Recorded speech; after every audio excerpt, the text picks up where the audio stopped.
राजा और बीज। एक राज्य में एक राजा राज करता था। राजा के 3 बेटे थे। अब समय आ गया था कि राजा अपना उत्तराधिकारी चुने, क्योंकि अब राजा बूढ़ा हो गया था।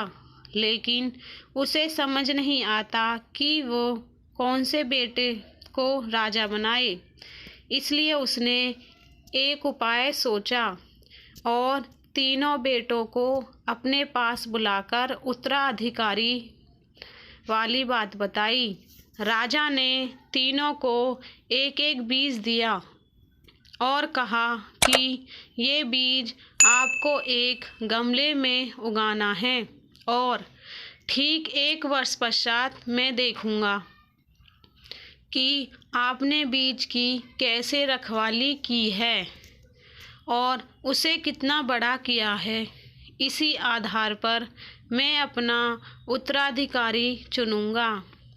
ऐसा कहकर राजा तीनों को जाने के लिए कहता है। अब तीनों बेटों ने बगीचे में से एक एक खाली गमला उठाया और अपने अपने बीजों को उसमें बो दिया। तीनों ने खूब मेहनत की और बीजों को पानी पिलाकर बड़ा करने लगे।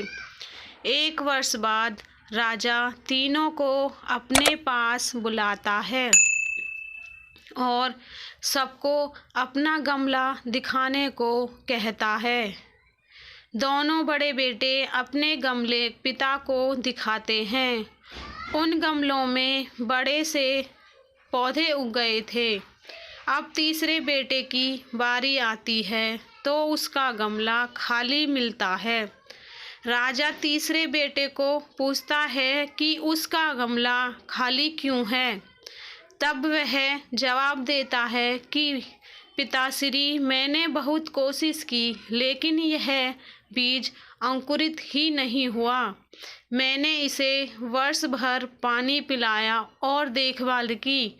अब राजा कहता है कि वक्त आ गया है कि मैं अपने उत्तराधिकारी का नाम बताऊं। राजा अपने तीसरे बेटे को राजा बनाता है।